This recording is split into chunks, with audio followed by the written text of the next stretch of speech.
How to transform yourself. You will have failures in life, people will hurt you, but that's life, it is what it is. So, resisting it, being angry about it, means not loving life itself. To me, Robert Greene is one of the greatest living philosophers of our time. His books have sold millions and millions of copies all over the world.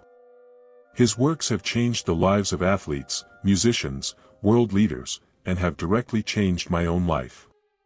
In today's video, we will talk about historical lessons that Robert has applied to his life and you can apply too.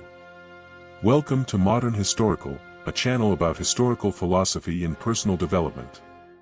Amor fati. To love only what happens, what was meant to be. There is no greater harmony, said Marcus Aurelius. The idea of loving everything that happens to you, without resentment and not fighting against it, without holding a grudge. A burden, but kind of embracing it and finding the good in all things that happen. We start from a position of feeling sorry for ourselves and thinking we deserve more than we are getting. Therefore, we must overcome some of these natural elements of human nature, transform them, and use them for another purpose. Another path, amor fati, is very powerful because it trains you to accept everything that happens. It's somewhat trite to say things happen for a reason, but there's some truth in it. Life is like this, life involves pain, involves adversity. You will die one day and it won't be pleasant. Your friends and family will die one day and it won't be pleasant either. We suffer more in imagination than in reality. I think what she's trying to say here is that people fear too much what might happen. They are very worried about this or that negative news that will come out.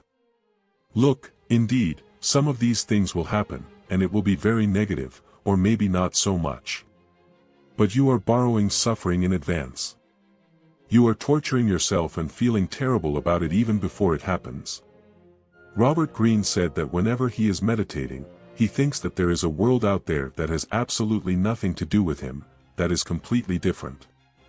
For him, the birds do not care about his faith, the trees know nothing of his existence, the sky and nature do not care about you.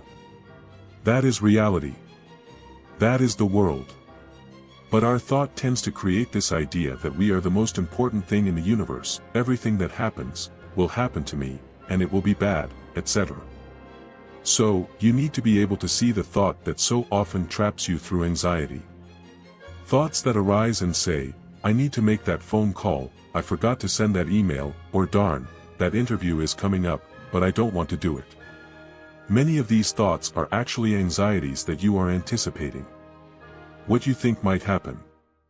If you can control that, if you can just see that this is the source of your problem, and the world is indifferent to you, and circumstances are totally neutral. That newspaper with that bad news that is going to come out, you cannot control. If you are distressed by anything external, the pain is not due to the thing itself, but to your estimate of it, and you have the power to revoke that at any moment. Memento mori. Let's prepare our minds as if we had reached the end of life. Let's not postpone anything. Let's balance the books of life every day. Those who give the final touches to their lives every day never run out of time. We humans are so confused and messed up in so many ways because of our awareness and fear of death. It's because of this fear that we create all sorts of superstitions and the idea of an afterlife. You are enslaved by this fear and you're not aware of it. It's controlling you. Most people will say, oh, but that's not me. After all, only other people are irrational, not me. Oh, I'm not afraid of death. I'm always playing video games, killing everyone there, watching lots of movies full of death and violence. I'm not afraid of death. Our culture has been permeated with cartoon versions of death. Your death is something physical and it will happen to you. It's a very visceral thing. You are indeed afraid of death, and this fear creates what I call latent anxiety. And it makes you afraid of many things in life, and you end up not being aware of it, making you cautious about failure, making you cautious about taking risks. So, what I'm trying to show you is that your fear of death has infected you on many levels. Death is like a vast ocean and we are on the shore looking at it. Most animals are not aware of their mortality. We are the only species, as far as we know, that is aware of its own mortality.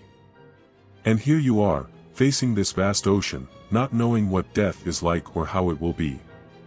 And you're afraid of it, turning your back on it. We humans have the capacity to explore things, to overcome our fear.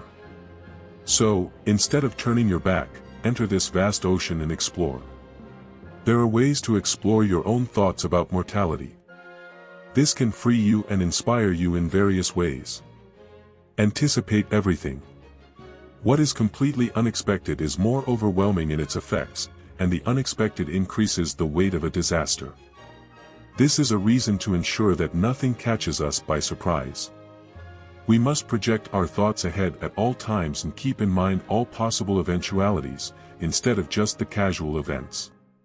Rehearsal, without your mind, exile, torture, war, shipwreck, all the terms of our human fortune should be before our eyes. Alfred Hitchcock was one of the greatest filmmakers of the 20th century. Directing a movie is an extremely stressful job. Problems arise that you cannot predict.